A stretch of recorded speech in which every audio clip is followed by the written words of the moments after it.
நடிகை வைஷாலியோட வீடியோவை கண்டிப்பா எல்லாரும் பார்த்திருப்பீங்க. அதுல அவங்க என்ன சொல்லிருப்பாங்கன்னா, பாத்தீங்கல்ல எங்க தளபதி எங்க அண்ணனோட முதல் கையெழுத்து என்னது 200 யூனிட் டிவி ஃப்ரீ. இப்ப நீங்க எல்லாரும் என்ன இந்த வீடியோவை நான் தான் ஃபர்ஸ்ட் அப்லோட் பண்ண, அதுக்குள்ள நான் சாரி கேட்கிறேன். ஆல்மோஸ்ட் 2-3 மந்த்ஸா நம்ம சாமானிய மக்களுக்கு அவங்களோட ஈபி பில் அவ்வளோ அதிகமா வந்துட்டே இருக்கு. எனக்கும் இதே நிலைமை தான். இந்த மாதிரி ஒரு வீடியோ போடுறாங்கன்னா எல்லாரும் என்ன நினைப்பாங்க, சரி உண்மையிலே நடிகை வைஷாலி அவர்கள் பாதிக்கப்பட்டிருக்காங்க போல இருக்கு, அவங்களுடைய கரண்ட் பில் பயங்கரமா வந்துருச்சு போல இருக்கு அப்படின்னு தானே நினைப்பாங்க. அந்த மாதிரி தான் எல்லாரும் நினைச்சிட்டு இருந்தாங்க. ஸோ அது சம்பந்தமா இந்த வீடியோ பயங்கரமா வைரல் ஆனதுனால டிஎன்இபில இருந்தே கால் பண்ணி உங்களோட இபி நம்பரை மட்டும் சொல்லுங்க, எதனால அதிகமா வந்துச்சுன்றதை நாங்களே செக் பண்ணி சொல்றோம்னு சொன்னா போனை கட் பண்ணிட்டாங்க. ஏமா போனை கட் பண்ணன்னு சொல்லி கேட்டா அதுக்கு ஒரு வீடியோ போடுறாங்க அடுத்த நாள்.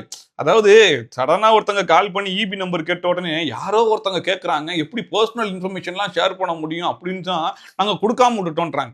நீங்க மேபி உண்மையிலே டிஎன்இபில தான் கால் பண்ணீங்க, அதனால அஃபிஷியல் ஸ்டேட்மெண்ட் கொடுத்துருக்கீங்க. பட் எங்களுக்கு தெரியல அது உண்மையில அங்க. சரி ரைட்டு, அவங்க வழிக்கே வரும், அவங்க லாஜிக்கே வரும்.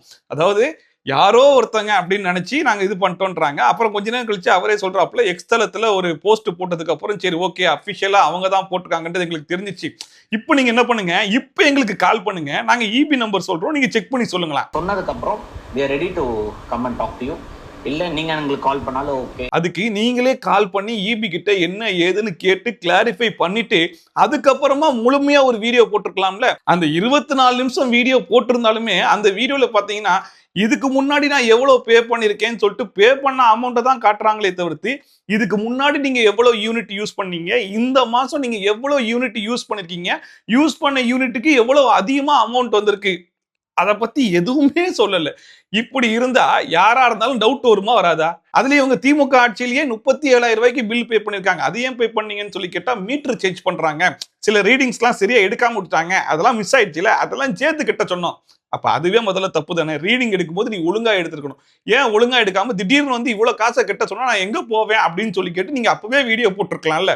அப்பெல்லாம் போடாம இப்போ எந்த விதமான ஆதாரமும் கொடுக்காம எந்த விதமான ப்ரூஃபும் கொடுக்காம பொத்தாம் பொதுவா 10ல 6 பேருக்கு நல்லா இருக்குன்னா 4 பேருக்கு பிரச்சனை இருக்குல்ல, 4 பேருக்கு பிரச்சனைனா நாங்க வாய்ஸ் கொடுக்காம இருப்போமா அப்படின்னு பேசிட்டு இருக்காங்க.